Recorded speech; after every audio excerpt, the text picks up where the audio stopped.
एक ही नॉलेज के एक ही किनारे पर खड़े रहना चाहिए, दूसरे किनारे पर जाना नहीं चाहिए। क्या केवल राइटर्स ने अंग्रेजी में लिखा हुआ होगा या राइटर्स ने केवल हिंदी में लिखा होगा? अगर आपसे अंग्रेजी नहीं आती, इसका मतलब ये है कि बहुत सारे राइटर्स जिन्होंने अंग्रेजी में लिखा है उनकी उस नॉलेज से वंचित हो गए। और अगर आपको हिंदी नहीं आती तो बहुत सारे राइटर्स जिन्होंने हिंदी में अच्छा लिखा है, आप उनसे वंचित रहे। अपने नॉलेज को क्यों आंचल से बांट लें? अब पहले जो अपने आप बात करो, ये नहीं करो, पढ़ाई को इसी तरीके से करो, इस तरीके से होनी चाहिए।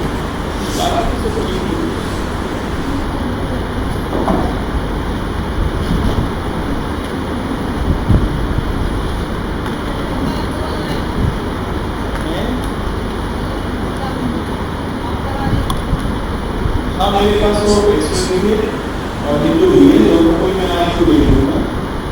सबसे पहले मैं इसमें भी चर्चा कर रहा था कॉलेजियम, तो इसमें सुप्रीम कोर्ट का कॉलेजियम ऐसे कॉलेजियम डिसाइड्स, सुप्रीम कोर्ट की कॉलेजियम ने डिसाइड किया है कि freeze on new appointment till next year, जब तक नए चीफ जस्टिस ऑफ इंडिया नहीं आ जाते हैं तब तक अपॉइंटमेंट को फ्रीज किया है, कोई और रिकमेंडेशन नहीं है। और ये परिपाटी है, एक ट्रेडिशन है जुडिशरी में कि जब नए प्रेसिडेंट की प्रक्रिया नई सीसीआई की प्रक्रिया जब शुरू हो जाती है तब रिकमेंडेशन किसी नाम की नहीं होती। ये तो इसमें होगा लगता है, लेकिन आपको करना क्या है, आपको एक तो कॉलेजियम पढ़ना है। कॉलेजियम क्या है, कैसे इवॉल्व हुआ, दो केसेस हैं उसमें, 3 केसेस हैं, advocate of records versus union of India मिला।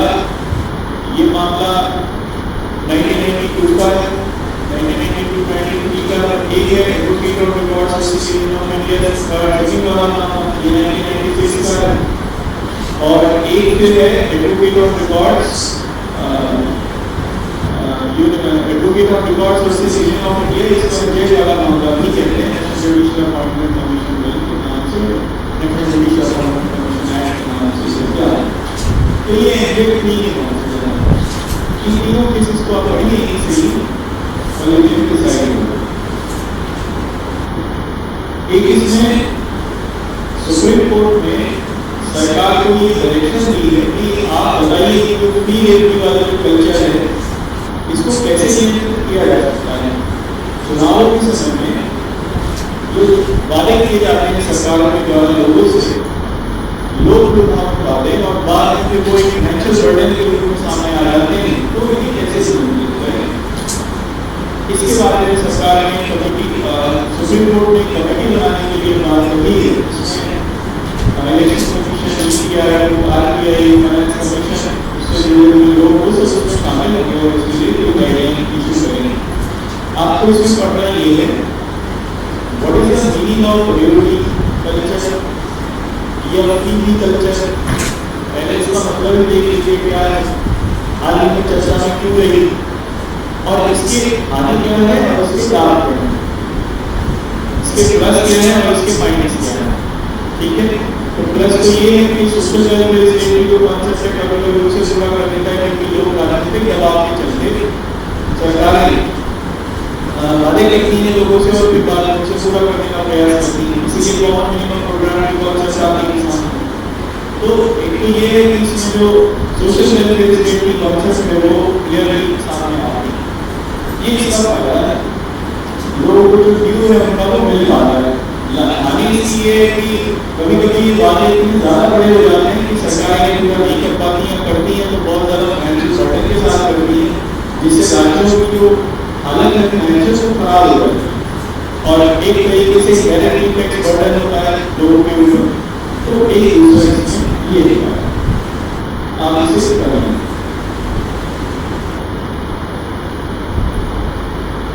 देखो डायरेक्ट टैक्सेशन बिल जो था सरकार का वो उसे विड्रॉ कर लिया गया सरकार ने, नया बिल उसको आएगा तो जो नया बिल आएगा आप उसे ध्यान में रखेंगे कि नया बिल क्या करता है। एक इसमें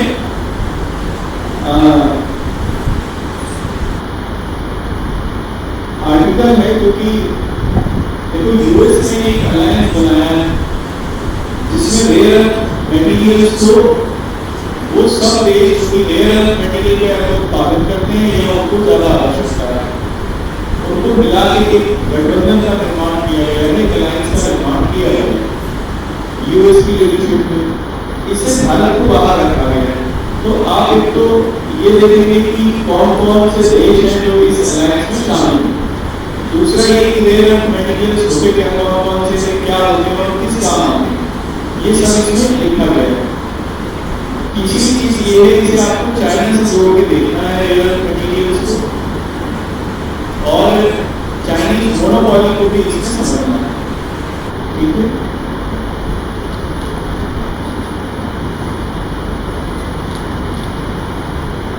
अब इसमें इकोनॉमी वाला देख लीजिए।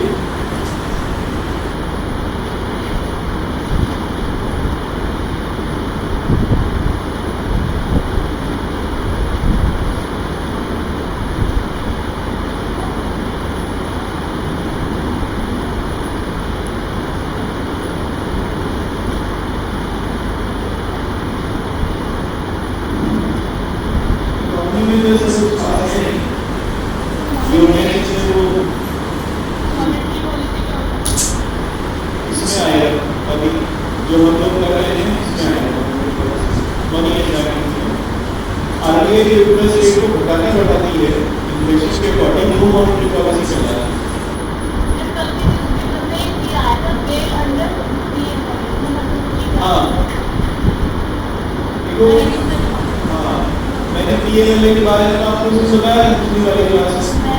Prime minister prevention of money laundering act 2002 में बना, उससे रिलेटेड कोई था सुप्रीम कोर्ट ने अभी बता दिया। मैंने पिछली क्लास में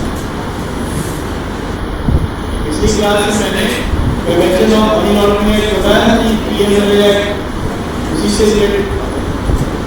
आप उसे एक बार पढ़ लेंगे। वर्ल्ड में आप पहले से ताइवान विशेष को देख रहे हैं और चाइना और साउथ ईस्ट एशिया में जो बढ़ते जहां आप उन्हें इस कॉन्टेक्स्ट में देखने की कोशिश करेंगे। क्या वास्तव में ये अपनी वन चाइना पॉलिसी से डाइवर्ट हो रहा है? अगर हो रहा है तो क्या उसके निहितार्थ हो रहा है? वर्ल्ड में आप केवल इसे ही पढ़ें।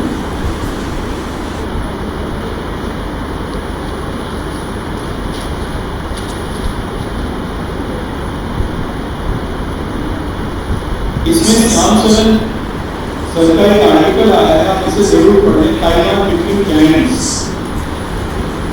एडिटोरियल पेज पर मोस्ट इंपॉर्टेंट। ये पहले से ही ताइवान जैसे यूएस चाइना एक्सप्लेन में भी है, आप इसे भी पढ़ें ध्यान से।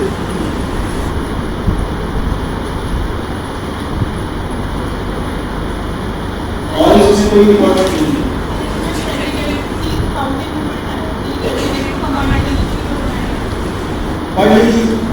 अगर समझ सकते हैं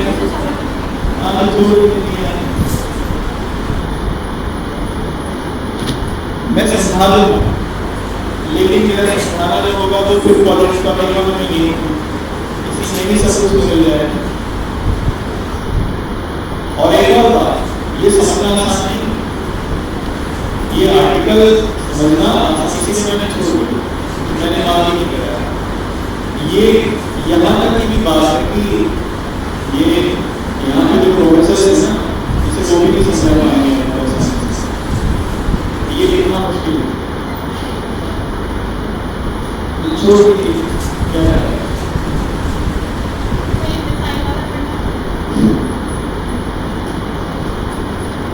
नहीं साहब, इसमें सुप्रीम कोर्ट ने वही हिंदू में पैनल गठित किया है, वही इसमें चाइना ताइवान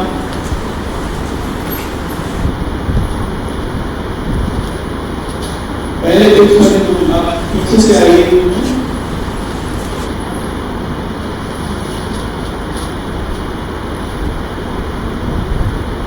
यूएस और इंडोनेशिया की मिलिट्री ड्रिल हुई है चाइना के कंसर्न को देखते हुए, तो आगे वाली से मैंने वो कहा ना कि आसियान के कॉन्टेक्स्ट पढ़ना है, ताइवान के कॉन्टेक्स्ट में इसलिए स्नेरियो को विजिट हुई है और उसी कॉन्टेक्स्ट में इंडोनेशिया के साथ ये इसलिए इम्पोर्टेंट है क्योंकि साउथ चाइना सी का एंट्रेंस माना जाता है इंडोनेशिया का सुमात्रा और जावा है। तो अगर स्टेट ऑफ मलाक्का इसको हम लोग कहते हैं, स्टेट ऑफ मलाक्का का बंद किया जाए तो चाइना के सिस्टम में लगेंगे। इसलिए इंडोनेशिया एक इम्पोर्टेंट स्ट्रैटेजिक नेशन है, इसी कॉन्टेक्स्ट में ये रूल हुई है।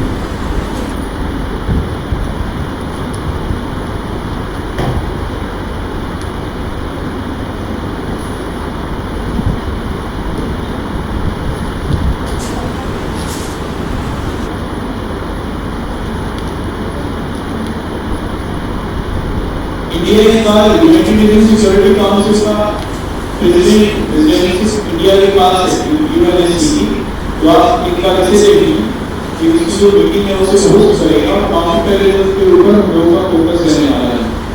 इसी कॉन्टेक्स्ट में इंडिया 30 सिखों को काबुल से वापस लेके आए हैं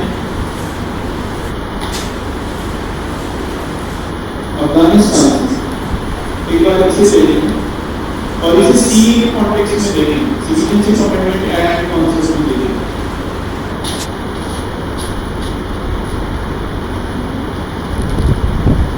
जिसमें कोई भी बहुत इंपॉर्टेंट है नहीं,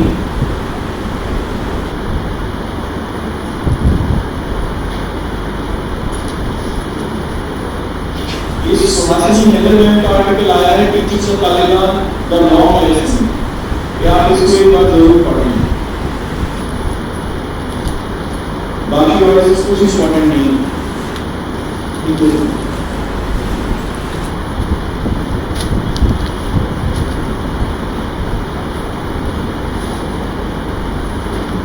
चलिए टॉपिक पे आते हैं। मुझे ये बताइए हम क्या कर रहे थे गवर्नमेंट में, मनी मैनेजमेंट कर रहे थे ना, और उस मनी को मैंने समझाने की कोशिश की थी। कुछ निकाल देता है मनी या कोई निकाल दे सकते हैं।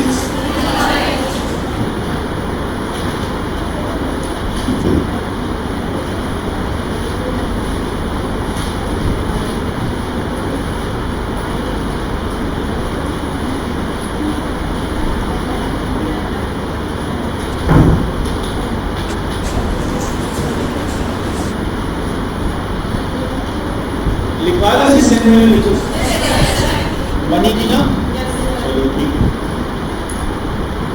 देखो मनी ने अपने इस समय तक इवोल्यूशन में कई बार चीज आए मनी की कॉन्सेप्ट में। जैसे सबसे शुरुआत में वस्तु मुद्रा थी, जिसे कमोडिटी एक्सचेंज के रूप में हम लोग देखते हैं। एक वस्तु से दूसरी वस्तु बदल ली जाती थी, बार्टरिंग सिस्टम था। इसको हम लोग कमोडिटी एक्सचेंज भी कहते थे। तो ये मनी का सबसे पहला रूप था। मनी कहते किसे हैं? Medium of exchange. एक वस्तु से दूसरी वस्तु बदल ली जा रही है, तो ये भी type of money, type of monetary transaction. इसके बाद धातु मुद्रा का आविष्कार हुआ, धातु मुद्रा आई। सबसे पहले धातु के रूप में मुद्राओं का प्रयोग कहाँ हुआ, किसने किया है?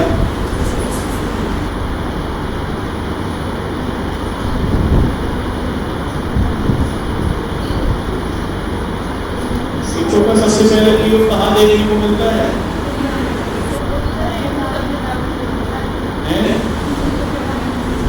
मेसोपोटामिया में, सिंधु सभ्यता में सिक्के थे,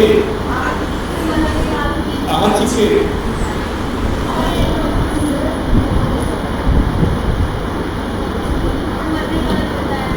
मध्यकाल में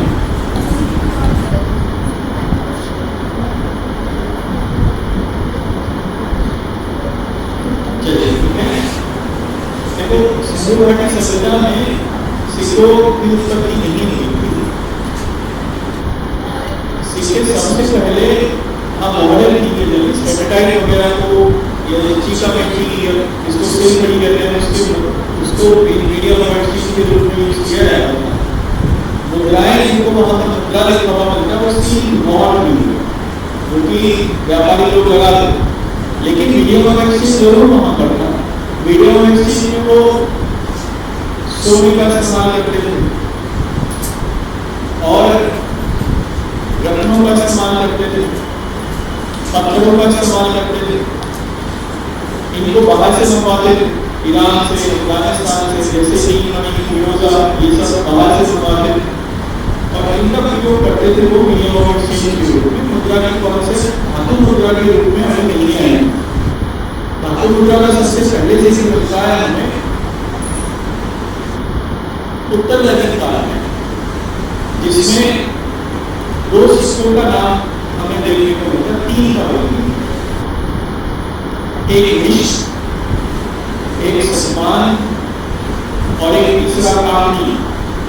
इन तीन सिक्कों का सबसे पहले जिक्र मिलता है ललित के लिए, फिर इन्होंने धातु की मुद्राएं की और इसमें निश जो थी वो सोने की मुद्रा थी, समान चांदी की थी, समान और कामनी दोनों चांदी की मुद्राएं। बाद में ईरानियों ने आहत मुद्रा में बात की, जब ईरानियों के साथ कॉन्टेक्ट किया हुआ, ईरानी जब भारत में आए लगभग 400 से 500 ईसा पूर्व के आसपास, तब पंचमान कॉइन्स की यहाँ पर शुरुआत हुई, ईरानियों की देरी।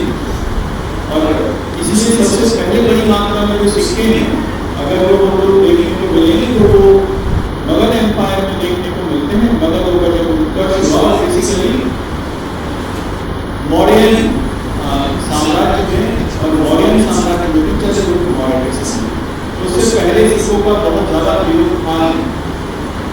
अलग विषय है, तो मुद्रा का प्रयोग किया गया मीन्स ऑफ एक्सचेंज के रूप में। अब इसके बाद एक मीडियम ऑफ एक्सचेंज के रूप में, इसके बाद सोना और चांदी की मुद्राएं ही ज्यादा थी, इसी मुद्राएं तांबे की थी। अभी धातु मुद्राएं, धातु एक निश्चित है पृथ्वी पर या देशों में भी उसकी मात्रा निश्चित थी। अब ये जो निश्चित मात्रा थी, इसमें क्योंकि मीडियम ऑफ एक्सचेंज, देखो मान लीजिए अगर ग्रोथ कहीं पर है और उस ग्रोथ को मान लीजिए उत्पादन कहीं पर है, प्रोडक्शन हो, लेकिन सिक्के की कमी है वहां पर उसको खरीदने के लिए, तो मंदी आ जाएगी नहीं आ जाएगी? उत्पादन है और सिक्के नहीं है, बताओ आ जाएगी नहीं आ जाएगी? मंगोल साम्राज्य में यही हुआ, जब चंगेज खान के बाद उनके बेटे होते थे कुबलाई खान, कुबलाई खान ने मंगोल साम्राज्य की स्थापना जब की, तो उनका साम्राज्य एशिया से लेकर यूरोप तक था, रशिया से लेकर पूरा रशिया में, जापान से लेकर फ्रांस तक भी वो उनकी जो सत्ता है वो चलती थी, पूरा वेस्ट एशिया वगैरह इकट्ठा। एकता आई, शांति बनी, उत्पादन बढ़ा, लेकिन सिक्कों की कमी हो गई। इसलिए कुबलाई खान ने सबसे पहले 13वीं शताब्दी में चाइना में तब मुद्रा का प्रयोग किया, पेपर करेंसी इंट्रोड्यूस, एक सांकेतिक मुद्रा थी, इसे स्लोगन करेंसी भी कहते हैं। सांकेतिक मुद्रा इसीलिए इसे कहते हैं, ये कागज का नोट ही तो है आपके पास।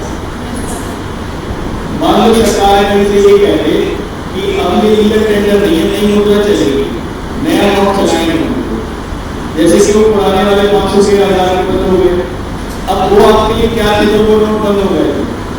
कागज ही था ना, पूरा था, यही है ये वैल्यू यूज की कुछ, आज इसकी वैल्यू है कुछ, इसकी वैल्यू केवल इतनी है क्योंकि ये देखो ये लीगल टेंडर है, एक खुली गई मुद्रा, अगर सरकार इसकी विविधता को समाप्त कर दे तो ये आपके कार्ड है।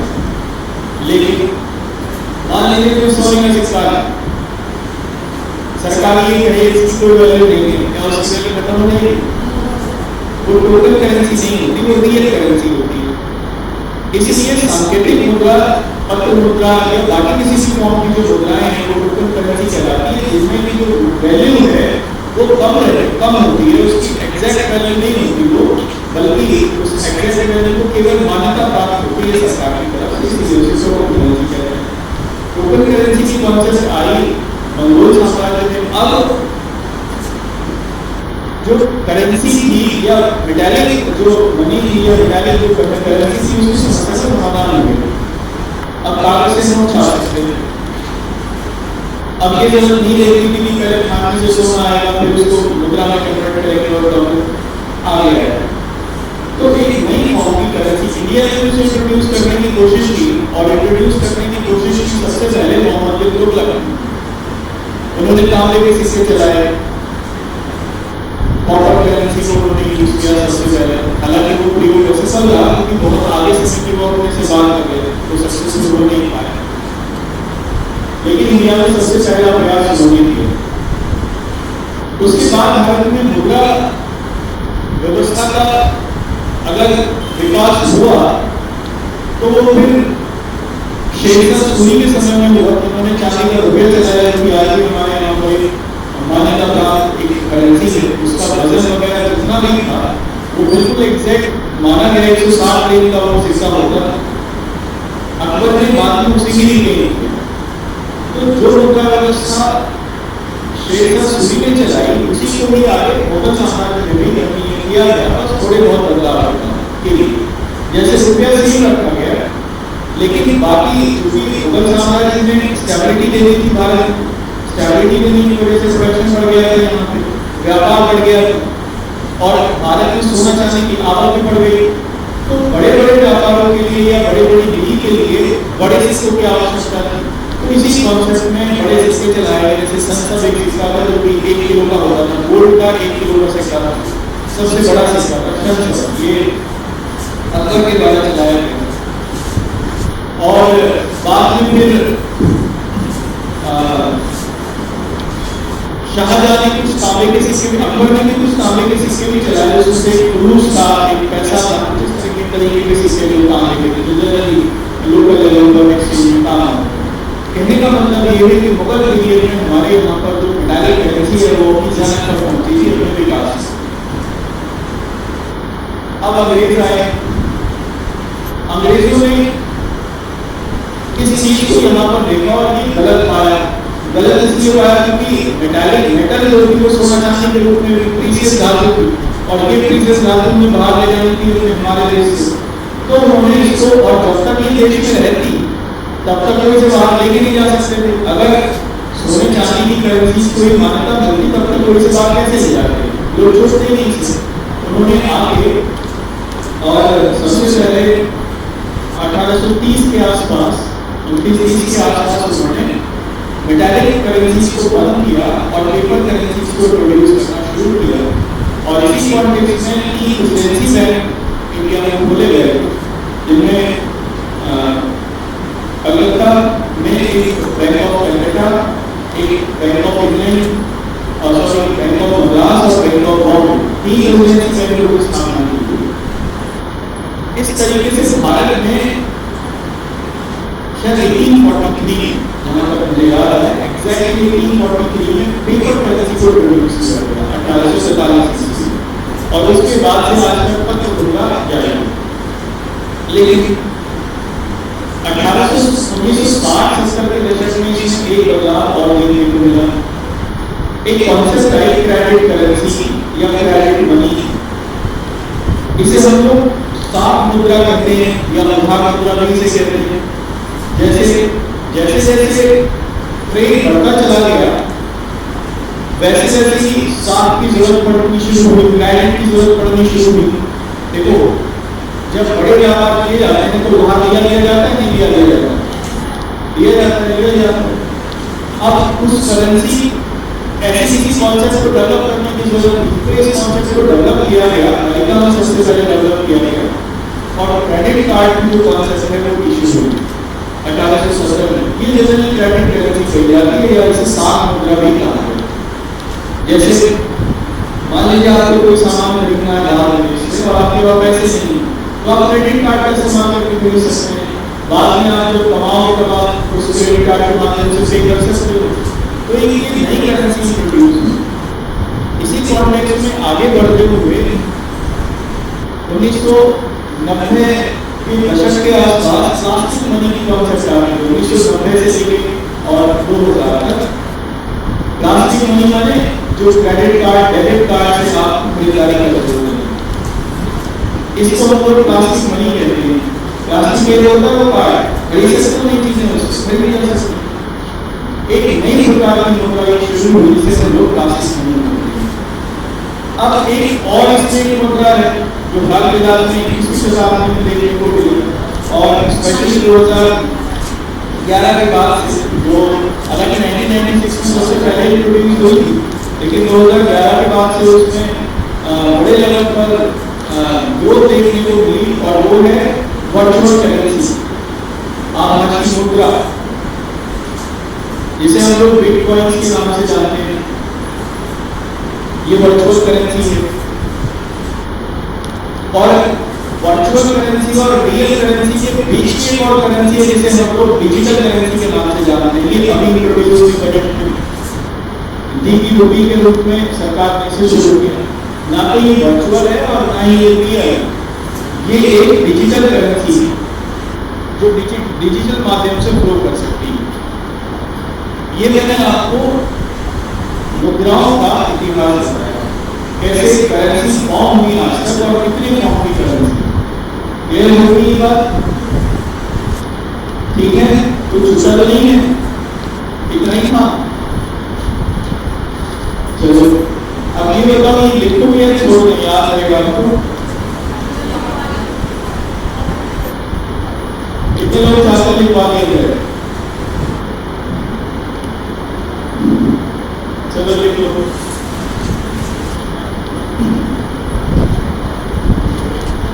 मुद्रा पहला इस पॉइंट लिखना, विनिमय के माध्यम के रूप में, विनिमय के माध्यम के रूप में मुद्रा का प्रयोग, विनिमय के माध्यम के रूप में मुद्रा का प्रयोग सामान्यतः होता है, सामान्यतः होता है। Money is used as a medium of exchange, as the medium of exchange generally। मुद्रा का प्रारंभिक रूप, मुद्रा का प्रारंभिक रूप वस्तु मुद्रा है। मुद्रा का प्रारंभिक रूप वस्तु मुद्रा था। The first type of money was commodity money, जिसमें सामान्यतः वस्तुओं का आदान प्रदान, जिसमें सामान्यतः वस्तुओं का आदान प्रदान किया जाता है, वस्तुओं का आदान प्रदान किया जाता है। Generally in a the commodities being exchanged, ठीक है। कालांतर में धातु मुद्रा, कालांतर में धातु मुद्रा का विकास निश्चित हुआ, धातु मुद्रा का विकास निश्चित हुआ। लेकर metallic money was introduced,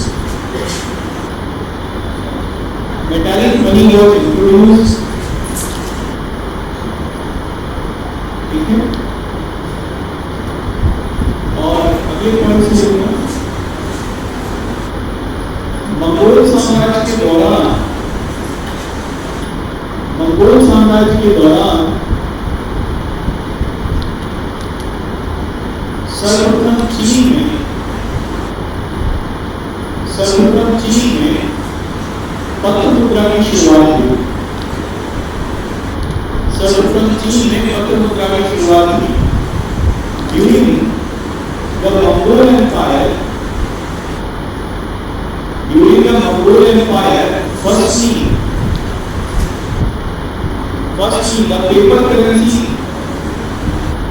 the paper currency has been introduced. Paper currency has been introduced. Bharat में पत्र मुद्रा की शुरुआत,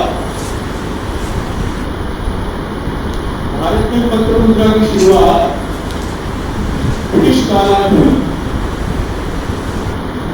ब्रिटिश काल में हुई in India The paper currency was introduced. The paper currency was introduced during British era. During British era या British period. अगले पॉइंट से लिखना, आजादी के पश्चात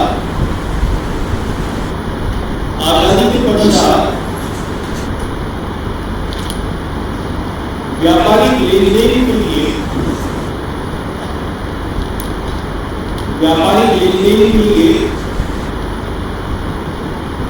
एक नई प्रकार की मुद्रा की शुरुआत हुई।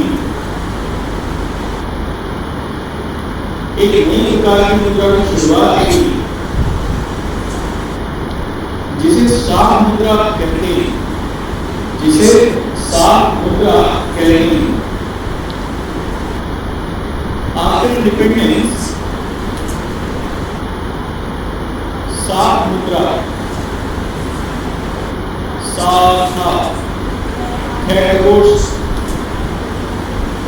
साख मुद्रा कहते हैं। After independence, a new type of money was introduced. Named as credit money.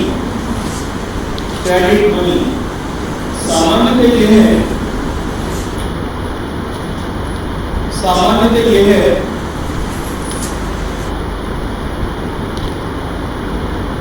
व्यापारिक लेनदेन के लिए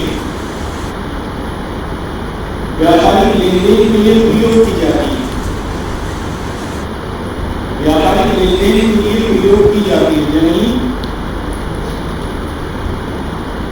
Generally it is being used for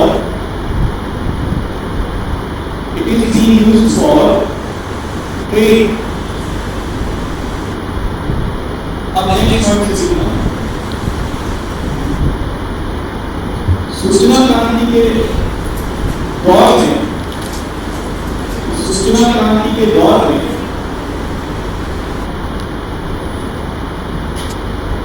एक नई प्रकार की मुद्रा का आविष्कार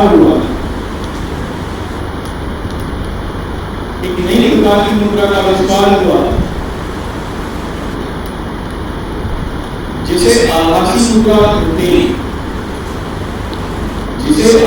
मुद्रा कहते हैं। During the time period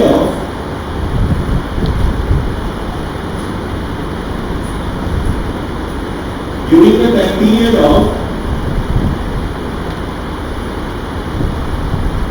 revolution of information technology,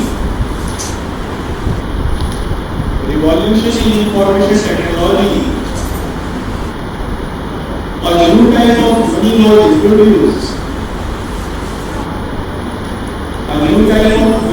introduced. Named as virtual currency. ठीक है, इसका आविष्कार 1996 में जापान में हुआ।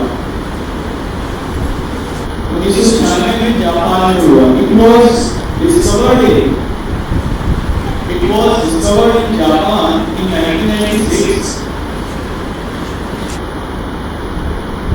इसके आविष्कारक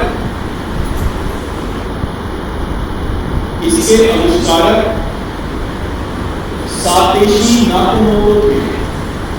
सातेशी Nakamoto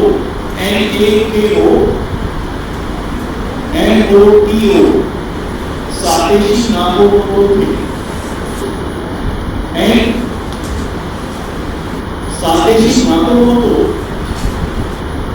Satoshi Nakamoto discovered it.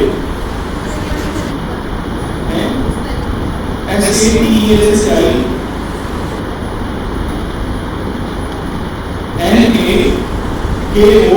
NAKOMOTO Nakamoto.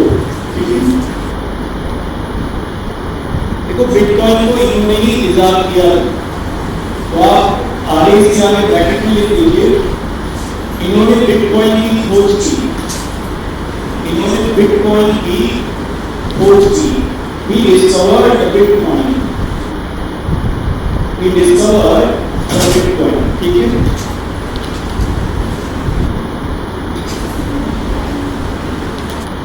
Clear है?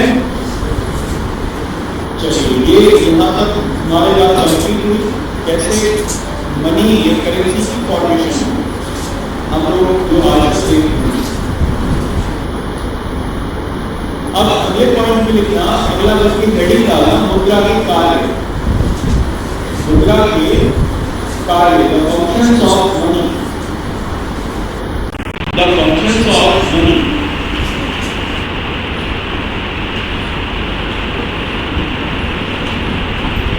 देखो कुछ तो मुद्रा के कार्य होते हैं प्राइमरी और कुछ होते हैं उसके काम सेकेंडरी।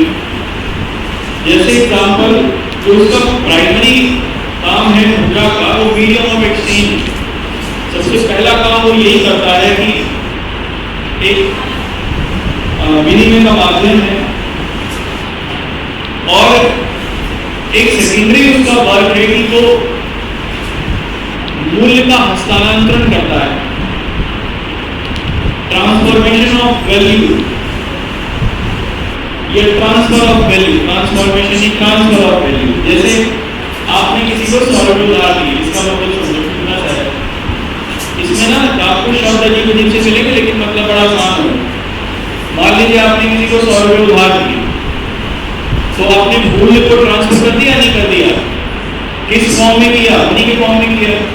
जिसको 100 रुपये दिए, अब वो 100 रुपये मूल्य की कोई वस्तु या सेवा खरीद सकता बाजार से? खरीद सकता नहीं। इसी को कहते हैं मूल्य का हस्तांतरण करना। मनी मूल्य का हस्तांतरण भी करती है। एक और इसका फॉर्मेशन होता है। एग्जाम्पल, मान लीजिए आपने पैसे इकट्ठे किए, सेविंग, और सेविंग को कहीं इन्वेस्ट कर दिया, जैसे गोल्ड ले लिया, तो मूल्य का हस्तांतरण हो गया? नहीं, रुपए से उसे गोल्ड में कन्वर्ट कर दिया। या आपने कोई जमीन ले ली या कुछ और भी जो चीज आपने ली, तो किस फॉर्म में हुआ है? ट्रांसफर ऑफ वैल्यू हो गई नहीं हो गई? मान लीजिए आपने पंखा खरीद लिया, तो वैल्यू का ट्रांसफर हो गया नहीं हो गया? तो ये किसकी वजह से हुआ? मनी की वजह से हुआ।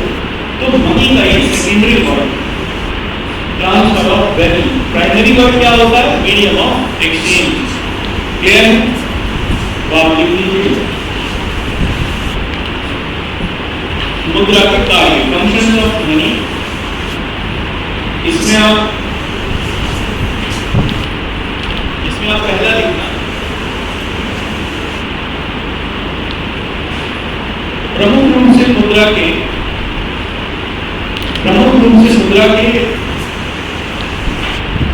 दो कार्य हैं। There are two types of functions of money.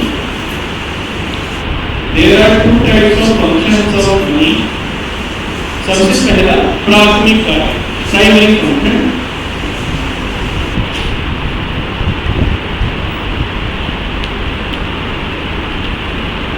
Primary function के आगे लिखे गए it is the medium of exchange.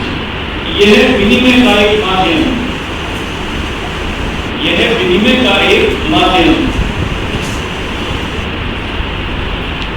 ठीक है, ये बात सही है? समझ में आ गया? मीडियम ऑफ एक्सचेंज हाँ या ना? बताओ इसको नहीं, फिर बताऊंगा, पूछ लो भी। ये जो आप पढ़ रहे हो ना, ये आसान काम नहीं है। ये इकोनॉमी का सबसे सरल पार्ट है। जो ये आप पढ़ रहे हो, आरबीआई के गवर्नर बन जाते हैं इसे पढ़ के। आपको मजाक लग रहा होगा लेकिन सच कह रहा हूँ। आरबीआई में जो आरबीआई ग्रेड बी का पेपर होता है, अगर आप किसी का कॉमर्स बीकॉम या एमकॉम किसी ने करा हुआ है तो आरबीआई का पेपर जरूर देना। आरबीआई की ग्रेड बी के फॉर्म निकलते हैं, आरबीआई ग्रेड बी, उसके डायरेक्टर, उसमें डायरेक्ट आप असिस्टेंट गवर्नर के रूप में आप अपॉइंट होते हो। एक उसमें इंजीनियरिंग सर्विस, वो इकोनॉमिक सर्विस आती है, इंडियन इकोनॉमिक सर्विस, उसके भी फॉर्म अलग निकलते हैं, आईईएस यूपीएससी कराता है उसके भी आप फॉर्म भर सकते हो, और उसमें जो आएगा वो यही।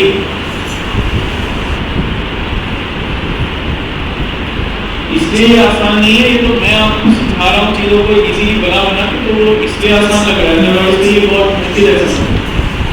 ये बताओ मीडियम और एक्सचेंज क्लियर है, ठीक है ना? लेकिन मीडियम ऑफ एक्सचेंज कब होता है?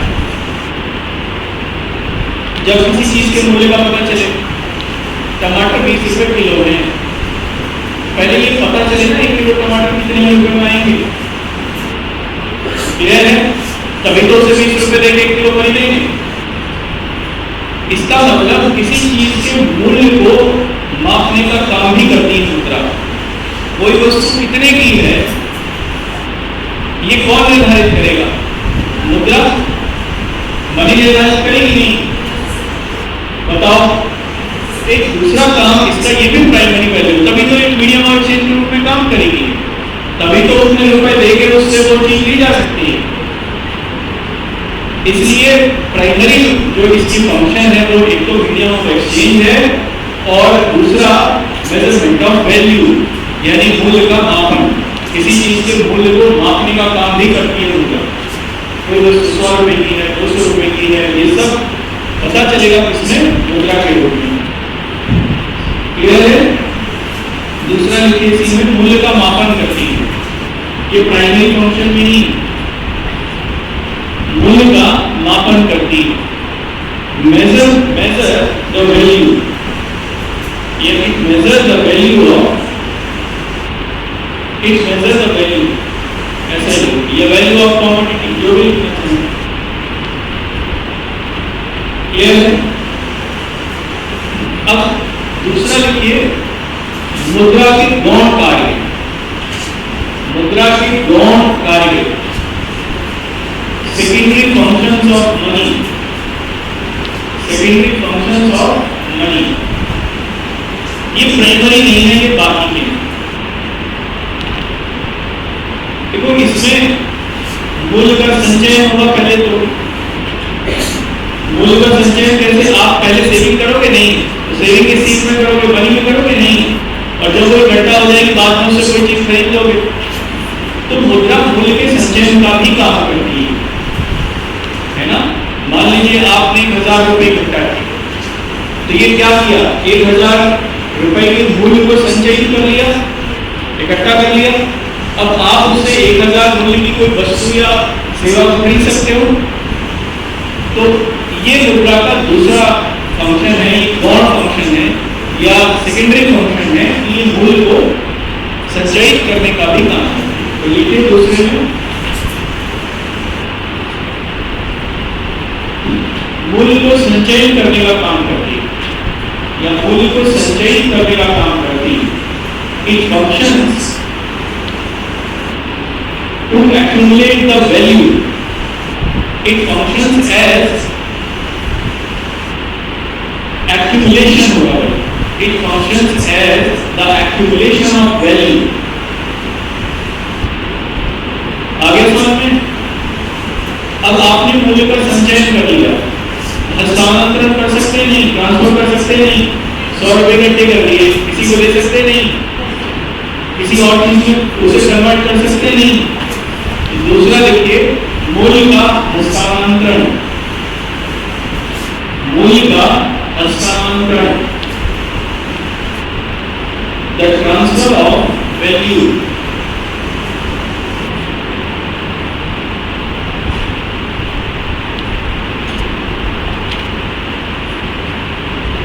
ठीक है, इसमें एक तीसरा भी लिख सकते हैं, कुछ दूसरे कार्य की मुद्रा करती है, क्योंकि उसके प्राइमरी वर्क तो नहीं होता, लेकिन न सेकेंडरी होता, बल्कि कुछ और ऐसे काम हैं जो कि मुद्रा परफॉर्म करती है। जैसे निर्णय लेने की क्षमता को बढ़ा देती है। नहीं, ये सही है। अगर आपके पास मनी है तो आप साफ तौर पर निर्णय ले सकते हो, जोखिम भी उठा सकते हो, तो निर्णय की लेने की क्षमता का बढ़ाते है। दूसरा ये है कि ये तरलता प्रदान करती है, लिक्विडिटी। लिक्विडिटी माने कि मैंने जैसे कल बताया था पिछली क्लास में कि जिस तरीके से ये अर्थव्यवस्था में जितने भी आर्थिक कार्यविधियां हैं या आर्थिक कार्य हैं उनको आसानी से परफॉर्म करने का में एक भूमिका निभाती है। मुद्रा की वजह से जितनी भी आर्थिक गतिविधियां हैं वो आसानी से संपन्न की जा सकती है नहीं बताइए। अगर किसी व्यक्ति को ये कहा जाए कि भाई काम कर लेकिन पैसे नहीं मिलेंगे, क्या वो करने के लिए तैयार होगा? और अगर करेगा तो कितने दिन? तो जनरली इकोनॉमिक एक्टिविटीज को आसानी से चलाने का काम करती है मुद्रा, और इस तरीके से ये एक तरलता का निर्माण करती है अर्थव्यवस्था में, लिक्विडिटी का निर्माण करती है, एक ऐसे लिक्विडिटी को बनाती है जिसकी वजह से आर्थिक व्यवस्था का जो इंजन है, अर्थव्यवस्था का जो इंजन है वो आसानी से चलता रहता है। तो क्या करती है ये इसका दूसरा कार्य भी है कि अर्थव्यवस्था को तरलता प्रदान करके उसे आसानी से चलाने में मदद करती है। क्लियर है ये बात? दोनों लिखिए। मुद्रा के कुछ अन्य कार्य भी हैं, मुद्रा के कुछ अन्य कार्य भी हैं। There are some other functions of money too.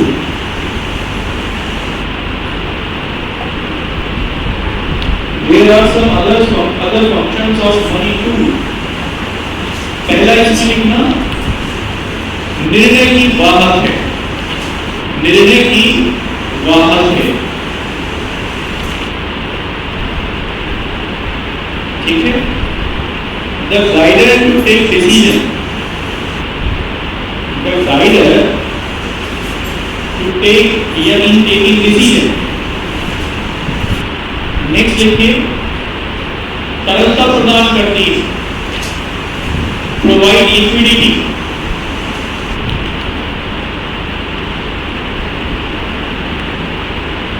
Provide liquidity जिसके कारण अर्थव्यवस्था में आर्थिक गतिविधियां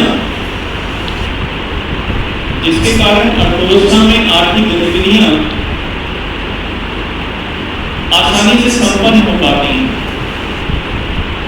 आर्थिक गतिविधियां आसानी से संपन्न हो पाती हैं। And due to it the economic activities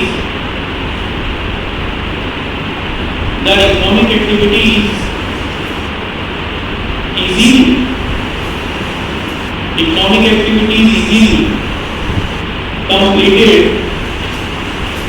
completed in economy.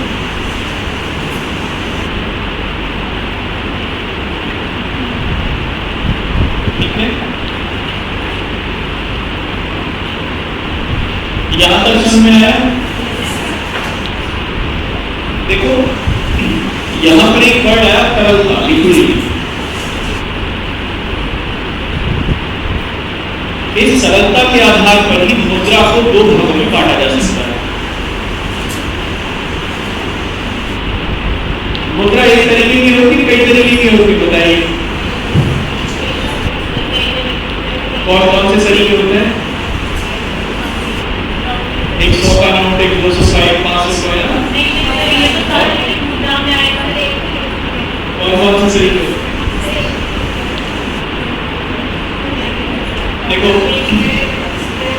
तरलता के आधार पर मुद्रा को दो भागों में बांटा जा सकता है। लिक्विडिटी, उसकी जो लिक्विडिटी स्ट्रेंथ है उसके आधार पर मुद्रा को दो पार्ट में डिवाइड कर सकते हैं। एक वो मुद्रा जो आसानी से लिक्विडिटी में कन्वर्ट हो जाए, यानी आसानी से उसे करेंसी के फॉर्म में कन्वर्ट किया जा सके, और एक वो मुद्रा जिसे कुछ समय के पश्चात यानी कुछ विलंब से मुद्रा करेंसी में कन्वर्ट किया जा सके या तरलता में कन्वर्ट किया जा सके। इन दो आधार पर मुद्रा दो प्रकार की होती है, एक होती है मुद्रा और एक होती है दूसरी सन्निकट मुद्रा, मनी और नियर मनी। मनी वो है जिसमें लिक्विडिटी 100% हो, और नियर मनी वो है जिसमें लिक्विडिटी तो हो लेकिन 100% ना हो, यानी कुछ विलंब के बाद वो करेंसी में कन्वर्ट होता है। एग्जाम्पल, जो नोट है वो 100% लिक्विडेबल है या नहीं है? कैसे? आप उससे कहीं भी जाकर कोई भी चीज खरीद सकते हो? नहीं, कोई मना करेगा? तुरंत से वो लिक्विडिटी में कन्वर्ट है, यानी वो लिक्विडिटी फॉर्म में ही है। जो करेंसी नोट है वो ऑलरेडी ही लिक्विडिटी फॉर्म में होते हैं, यानी आसानी से उससे लेन देन किया जा सकता है। इसका मतलब करेंसी में तरलता का गुण सबसे ज्यादा पाया जाता है। देखो तरलता का मतलब यहाँ पर ये हुआ जिसे आसानी से किसी चीज में एक्सचेंज किया जा सके। इस क्वालिटी को लिक्विडिटी क्वालिटी कहते हैं किसी मनी की। नोट है ये सबसे ज्यादा तरल है, क्यों? क्योंकि इससे आसानी से कोई भी चीज खरीदी बेची जा सकती है। क्लियर नहीं होगा? गोल्ड एक नियम नहीं हुआ, क्यों? क्योंकि इसे करेंसी में कन्वर्ट करने के लिए या तरल बनाने के लिए कुछ विलंब जरूर करना पड़ेगा। होगा या नहीं होगा बताओ? रिक्शे वाला ले लेगा सोना? 10 रुपए तो भाई से अपने पास है नहीं ले सकता ना? या आप हर सेवा और हर वस्तु सोने से नहीं खरीद सकते। आपको ये जरूर है कि सोने को पहले मनी में कन्वर्ट करना पड़ेगा, यानी लिक्विडिटी में कन्वर्ट करना पड़ेगा, यानी कैश में कन्वर्ट करना पड़ेगा, और उसके बाद आप उससे कोई सेवा वस्तु खरीद सकते हो। तो करेंसी या कैश आप समझिए, कैश तो हुआ 100% लिक्विडेबल, इसलिए वो होगी मनी, कैश एक मनी हो। और जैसे कि गोल्ड हुआ, या और भी कई सारे एग्जाम्पल मैं दूंगा आपको, क्रेडिट कार्ड है ना, डेबिट कार्ड, ये होंगे सब नियम। क्योंकि credit card, debit card rickshaw वाला लेगा, रेडी वाला, ठेले वाला लेगा, नोट दे दे, इसके अलावा कुछ नहीं। इसका मतलब आप उसे क्रेडिट डेबिट कार्ड को से प्रयोग करके आप मुद्रा में उसे कन्वर्ट तो कर सकते हो, लेकिन विलंब के साथ कर सकते हो, एकदम से नहीं कर सकते। हर जगह ग्राह्य भी नहीं होगी मुद्रा। जबकि 100% जिसमें लिक्विडिटी होती है या जिसमें तरलता का गुण सर्वाधिक होता है, मैक्सिमम होता है, वो हर जगह ग्राह्य होती है, हर जगह एक्सेप्टेबल होती है। और ऐसी केवल एक ही चीज है, और वो क्या है? कैश। हर जगह एक्सेप्टेबल है नहीं, इसीलिए वो 100% लिक्विडेबल है, और इसी को हम लोग मनी कहते हैं। मनी का एक और भी उदाहरण है, सेविंग बैंक अकाउंट में जो आपका पैसा पड़ा हुआ होता है, क्या वो मनी नहीं है? आसानी से उसे आप निकाल सकते हो? नहीं, तुरंत। केवल इतना पर होगा कि बैंक जाने की जरूरत पड़ेगी, तुरंत से वो मनी में कन्वर्ट हो जाएगी? नहीं। इसलिए जो डिमांड डिपॉजिट्स होते हैं बैंकों में जमा, वो भी मनी ही कहलाते हैं, क्योंकि उसमें भी लिक्विडिटी का गुण ज्यादा होता है। क्रेडिट कार्ड नहीं, क्रेडिट कार्ड इसलिए नहीं क्योंकि उसमें विलंब होगा। पहले आप बैंक में फॉर्म फिल करोगे, वहां से क्रेडिट कार्ड बनेगा, क्रेडिट कार्ड की एक लिमिट होगी सामने आएगी, आप उसके अंतर्गत ही उसमें मनी कन्वर्ट कर सकते हो। इसमें मनी में तो कन्वर्ट हो रहा है, लेकिन एक विलंब के बाद हो रहा है। इसीलिए कैश और सेविंग अकाउंट में पड़ा हुआ पैसा या सरकारी प्रतिभूतियां, गवर्नमेंट की जो सिक्योरिटीज होती हैं, ये सब मनी में आती हैं। इन तीन चीजों में गवर्नमेंट सिक्योरिटीज को आसानी से बेच सकते हो? नहीं, कोई भी खरीद लेगा नहीं, तुरंत से आप उसे बेच सकते हो और उससे आप अपना काम कर सकते हो। जबकि नियत मनी में वो सब चीजें आएंगी जिसे आप आसानी से मनी में कन्वर्ट ना कर सको। जैसे एग्जाम्पल मैंने दिया गोल्ड का, फिक्स डिपॉजिट्स, एफडी। एफडी के लिए क्या करना पड़ेगा? एक समय है मैच्योर, उसके होने के मैच्योर का इंतजार करना पड़ेगा आपको, और अगर आप उससे पहले ही अगर उसे कैश करना चाहें, कैश करना चाहें तो हो जाएगी, लेकिन डिस्काउंट के साथ होगी नहीं होगी? बताइए, पैसा कटेगा नहीं उसमें से। तो मनी तो है वो, लेकिन 100% लिक्विडिटी का गुण उसमें नहीं पाया जाता, इसलिए उसे नियर मनी है। जबकि कैश बड़ी सीधी सी बात है, कैश में 100% लिक्विडिटी का गुण होता है, इसलिए वो मनी होती है। वो कोई भी करेंसी, मुद्रा, कोई भी वस्तु जिसे आसानी से करेंसी में कन्वर्ट किया जा सके, कैश में कन्वर्ट किया जा सके, उसको हम लोग मनी कहेंगे। जिसे आसानी से ना किया जा सके उसे नियर मनी कहेंगे। क्लियर है? सबसे ज्यादा लिक्विडिटी किसमें मिलती है? कोई भी पूछे, कैश। इसलिए 100% लिक्विडिटी होगी, इसीलिए वो क्रूड मनी भी कहलाती है। इसे क्रूड मनी भी कहते हैं, कैश को, ठीक है ना। क्रूड मनी का मतलब है कि आसानी से इस्तेमाल हो जाने वाली, जिसमें शक्ति सबसे ज्यादा, कैश में शक्ति सबसे ज्यादा होती है नहीं, इसीलिए तो कहते हैं कैश इज द किंग, नहीं, ये क्रूड पावर होती है उसमें। ये मैं समझा पाया आपको, मनी नियर मनी, इसे लिखिए, इसमें हेडिंग डालो, मुद्रा एवं सन्निकट मुद्रा, मनी एंड नियर मनी। मुद्रा एवं सन्निकट मुद्रा, मनी एंड नियर मनी, छोटे मनी कहलाना चाहिए, टोकना भी नहीं चाहिए, नींद बहुत जरूरी होती है गाड़ी में, सबसे इंपॉर्टेंट एस्पेक्ट है गाड़ी का। चलिए, मनी एंड नियर मनी, मुद्रा एंड सन्निकट मुद्रा।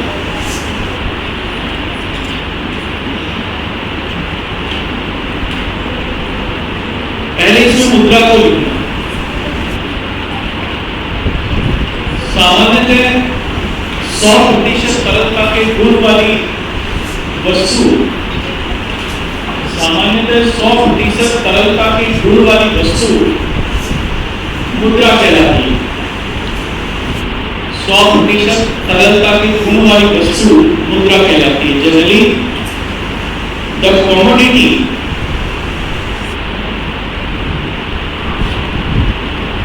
which has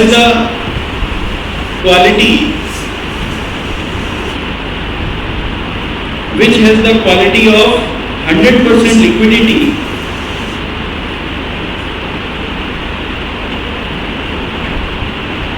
which has the quality of 100% liquidity is known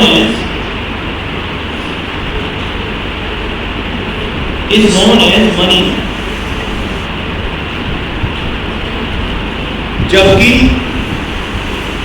जबकि ऐसी वस्तु जिसे मुद्रा में बदलने में विलंब हो,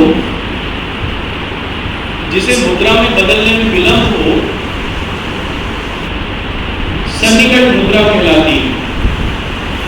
सन्निकट मुद्रा कहलाती है भाई। The commodity, while the commodity which can be converted into money by some delay is known as near money। ठीक है, मनी का उदाहरण लिख लीजिए मुद्रा, इसका उदाहरण लिख लीजिए कैश, नगद,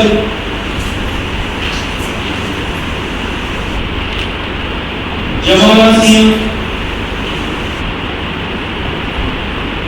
बचत जमा राशियां, सभी सेविंग डिपॉजिट।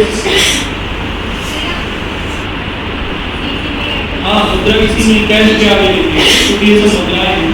कभी कभी लोग क्या करेगा कि आपको देगा, पूछेगा इनमें से मुद्रा कौन कौन सी है, आरबीआई इसको मुद्रा मानता है, तो ये सब तो आप मुद्रा में लिख लीजिए, नगद मुद्रा, बचत जमाएं,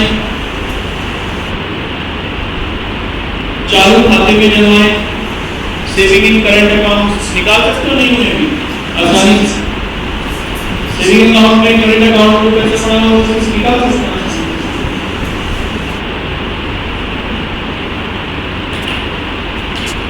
ठीक है,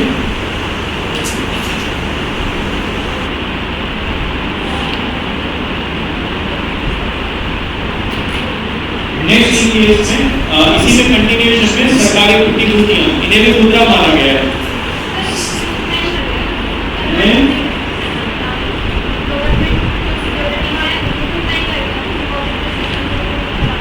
देखो उसमें क्योंकि गवर्नमेंट सिक्योरिटी है, इसलिए तरलता का गुण में बहुत ज्यादा पाया जाता है। टाइम तो लगेगा, गवर्नमेंट सिक्योरिटी कौन खरीदता बेचता? बैंक। आप गवर्नमेंट सिक्योरिटी को लेकर जाएंगे बैंक में, तुरंत वो पैसा देगा आपको, सुनार के पास जाना पड़ेगा ना, उसके लिए सुनार ढूंढना पड़ेगा। बैंक तो जनरली सरकारी संस्था है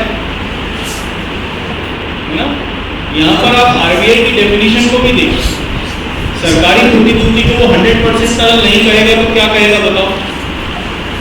गवर्नमेंट सिक्योरिटी को अगर वो 100% लिक्विडेबल नहीं मानेगा और किसे मानेगा? मानता ही है उसे। तो इसलिए उसमें गवर्नमेंट सिक्योरिटी भी है क्योंकि अधिक सरल मानी जाती है। इसमें सरकारी प्रतिभूति भी लिख लीजिए, गवर्नमेंट सिक्योरिटी भी लिख लीजिए। अब इसमें नेक्स्ट लिखिए नियर मनी, ये सन्निकट मुद्रा, उसके उदाहरण लिख लीजिए। Treasury bills, fixed deposits, fixed deposits FD जिन्हें कहते हैं, ठीक है। और सेविंग सर्टिफिकेट्स, सेविंग सर्टिफिकेट्स डाकखाने वगैरह में शायद पैसा जमा होता है इनसे, सेविंग सर्टिफिकेट्स वगैरह से। ये सब जो चीजें हैं ये निकट मुद्रा है या नहीं है। सेविंग सर्टिफिकेट में क्रेडिट कार्ड के लिए, ठीक है, वो भी निकट सन्निकट मुद्रा है।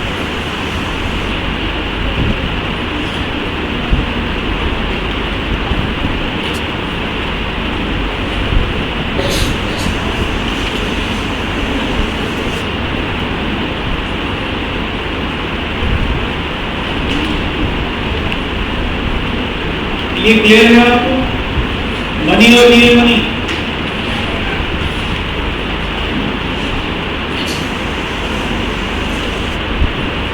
अब आप इसमें ये हमारी बात कंप्लीट हुई, यानी ये टॉपिक एक हेडिंग कंप्लीट हो गई।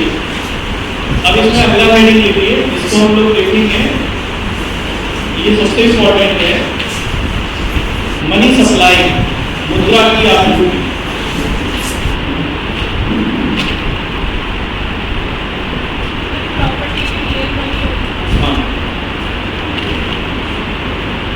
मनी सप्लाई या मुद्रा की आपूर्ति।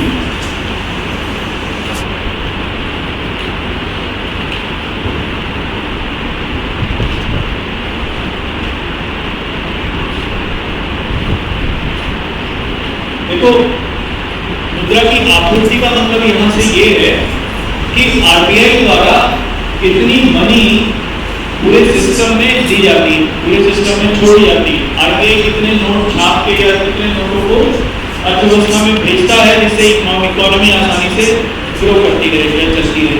इसको हम लोग मुद्रा की आपूर्ति या मनी सप्लाई कहेंगे, ठीक है। मान लीजिए मनी सप्लाई ज्यादा है,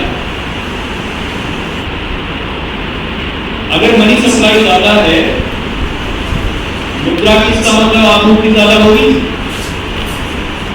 आपूर्ति अगर ज्यादा है तो महंगाई बढ़ जाएगी, नहीं बताओ? अरे अगर नोट छप के सब लोगों के हाथ में आ गए तो महंगाई बढ़ जाएगी, नहीं बताओ? बढ़ जाएगी। अगर सब लोगों के पास पैसा आ जाए तो ब्याज दरें घटेगी, बढ़ेगी?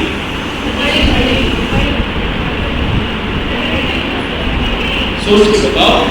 अगर पैसे की सप्लाई बढ़ जाए बाजार में तो ब्याज दरें घट जाएंगी या बढ़ जाएंगी? घटने वाले कितने हैं? बढ़ने वाले बढ़ेगी कैसे?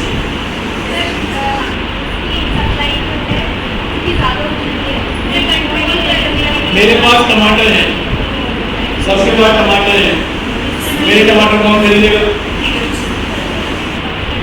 जब मेरे टमाटर को खरीदने वाला नहीं है तो उनकी मांग कैसे बढ़ जाएगी?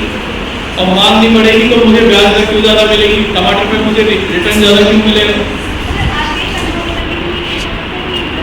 आरबीआई, मैंने ये नहीं पूछा कि आरबीआई क्या करता है, मैंने केवल ये पूछा कि अगर मनी सप्लाई ज्यादा हो बाजार में तो किस स्थिति को बताएगा? ब्याज दरें कम मिलेंगी या ज्यादा मिलेंगी?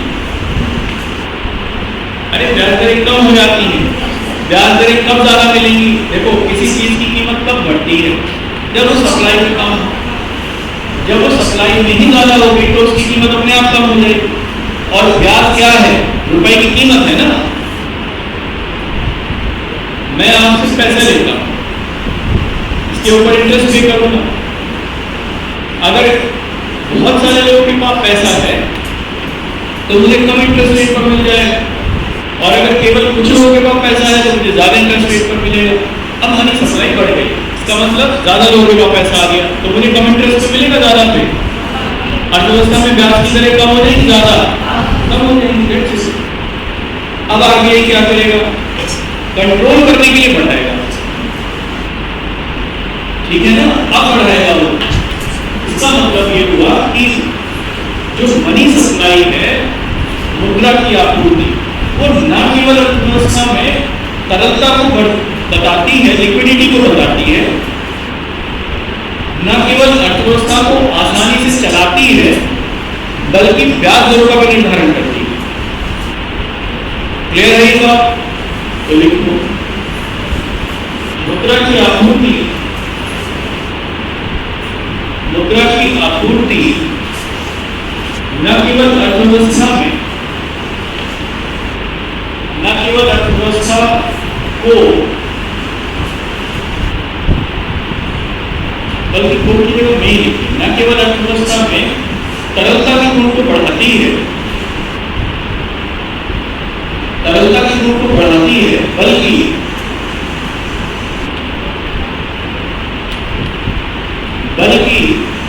वह अर्थव्यवस्था में ब्याज दरों का निर्धारण भी करती है, बल्कि वह अर्थव्यवस्था में ब्याज दरों का भी निर्धारण करती है। Money supply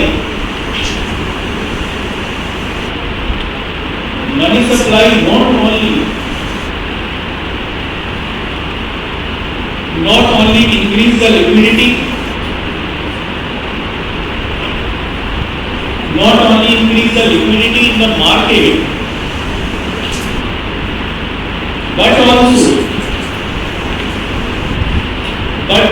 it decide the interest rates too. ठीक है। अब मुझे ये बताओ, अगर आरबीआई को ये पता करना हो कि अर्थव्यवस्था में कितना रुपया है, कितने लाख करोड़ रुपए हैं, तो पता कर सकता है? नहीं। कैसे करेगा?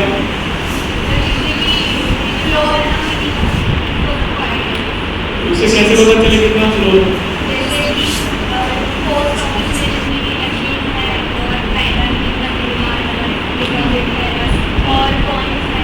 हाँ बिल्कुल, वो अपने लेजर से इस बात का पता कर सकता है, अपने लेखे से, अपने अकाउंट से वो इस बात का पता कर सकता है कि सिस्टम में कितनी मनी। क्यों? क्योंकि उसके लेजर में, उसके लेखे में वो सब लिखा हुआ होता है कि कितने सिक्के के फॉर्म में है, कितने किस नोट के डिनोमिनेशन में है, उस सबको वो जमा कर सकता है, उस सबको वो काउंट कर सकता है। अब हम लोग जो देखेंगे इसमें आगे, इसी में कंटिन्यूएशन में आरबीआई का लेखा देखेंगे, अकाउंट देखेंगे आरबीआई कि आरबीआई के अकाउंट में कौन कौन सी मदें होती है मनी की, और उन मदों को आरबीआई कैसे कैसे उसमें लिखता है और कैसे उसके बारे में सूचनाओं प्राप्त कर पाता है। जैसे कि एग्जाम्पल, डिमोनेटाइजेशन हुआ, आरबीआई को कैसे पता चला कि 15 लाख करोड़ का अर्थव्यवस्था में और इतना वापस आ गया, ये कैसे पता चला? तो जनरली आरबीआई के पास एक एक इंफॉर्मेशन होती है, एक एक नोट के बारे में कि कहाँ पर कैसे कितना है, इस चीज के बारे में उसको जानकारी होती है। ये जानकारी उससे होती है उसके अकाउंट से, आरबीआई का अकाउंट पढ़ेंगे, ठीक है। तो आप अगले पॉइंट में लिखिए, मुद्रा में, अर्थव्यवस्था में मुद्रा की आपूर्ति, अर्थव्यवस्था में मुद्रा की आपूर्ति में निम्नलिखित, मुद्रा की आपूर्ति में निम्नलिखित 3 तत्व सम्मिलित किए जा सकते हैं, 3 तत्व सम्मिलित किए जा सकते हैं। Generally in the money supply, generally in the money supply,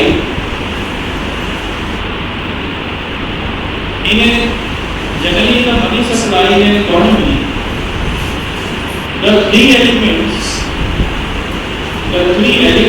should be seen. ठीक है, सबसे पहले तो ये देखनी है आरबीआई में कुल कितने नोट हैं, है ना।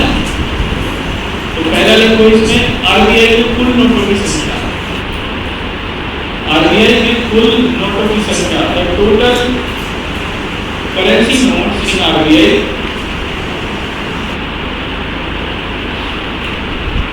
ठीक है, दूसरा लिखो सरकार के पास कुल नोटों की संख्या, यह सरकार के अंतर्गत कुल नोटों की संख्या, the total money with the government. और तीसरा इसमें लिख लो बैंकों में कुल जमाएं, बैंकों में कुल जमाएं, total deposits with the bank.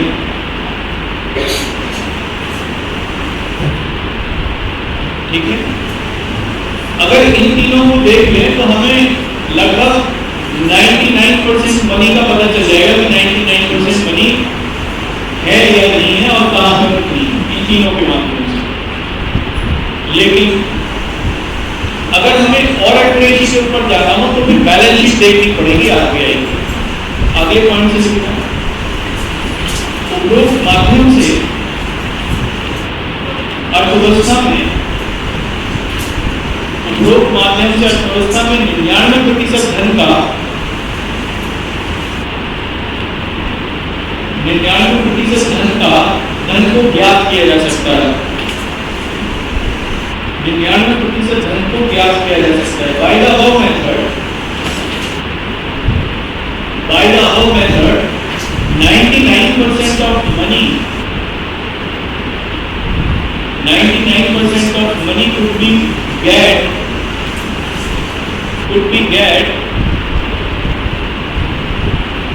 in the economy, परंतु तुलन पत्र विधि बैलेंस शीट तुलन पत्र कहते हैं, परंतु तुलन पत्र विधि अधिक निकटता के साथ मुद्रा की आपूर्ति को बताती। But balance sheet method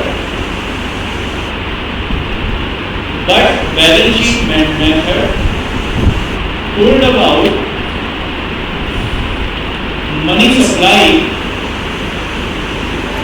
about money supply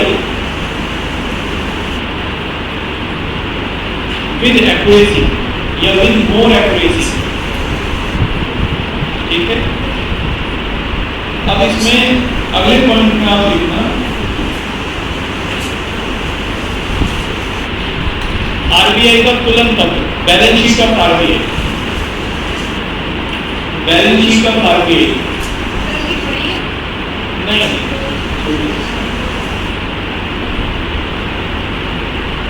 किसी ने पढ़ी बैलेंस शीट, क्या क्या होता है?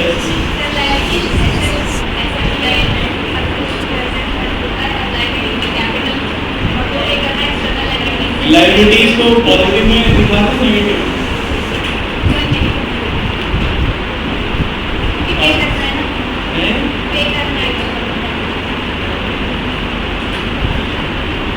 चलिए।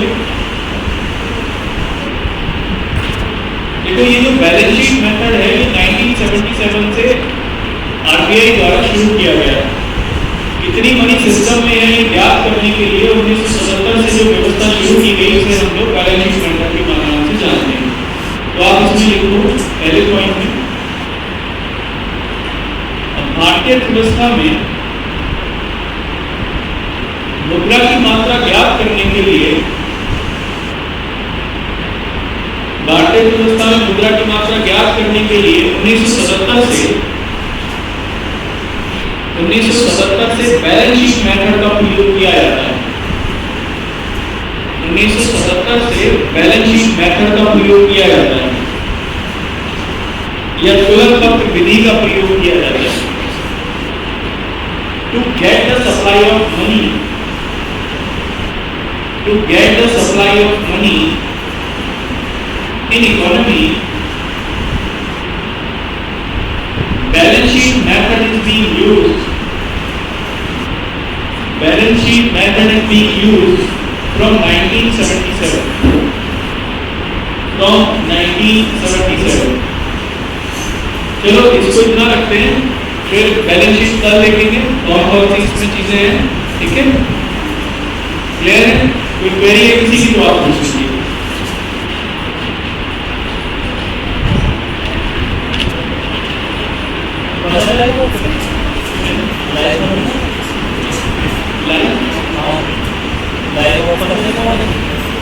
अभी क्वेरी है कोई किसी की?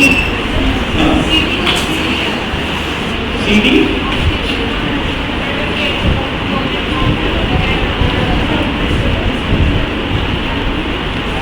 पहले वो दिखाओ मुझे शॉर्ट फॉर्म में कैसे पता चलेगा मुझे किसमें था ये।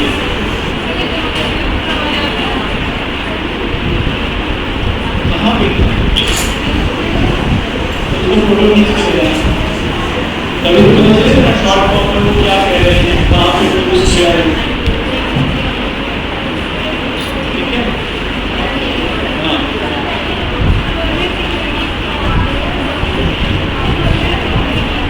गवर्नमेंट सिक्योरिटी, गवर्नमेंट सिक्योरिटी वो चीज, वो कागज होता है जिसके माध्यम से आरबीआई पैसे लेता है लोगों से या बैंकों से पैसे उठाता है, जिसके माध्यम से सरकार उधार लेती है, जिसके माध्यम से उस कागज को हम लोग गवर्नमेंट सिक्योरिटी कहते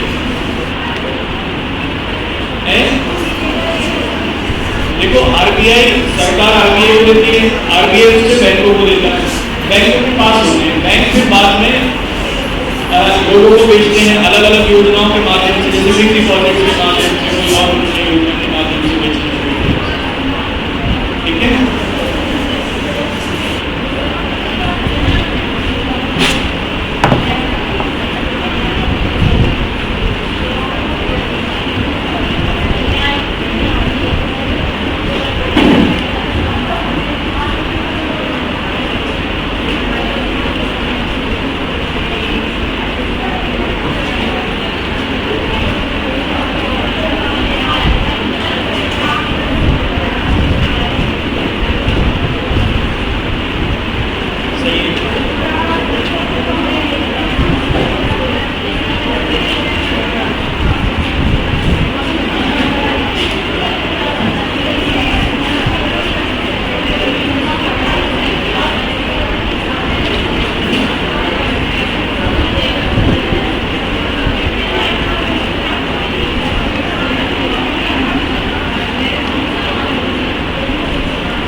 अब आगे आएगा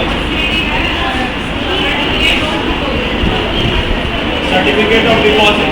हाँ तो ये भी आ गया है। ये सरकार के जो उधार मैं पढ़ाऊंगा आपको, गवर्नमेंट बोरोइंग्स पढ़ाऊंगा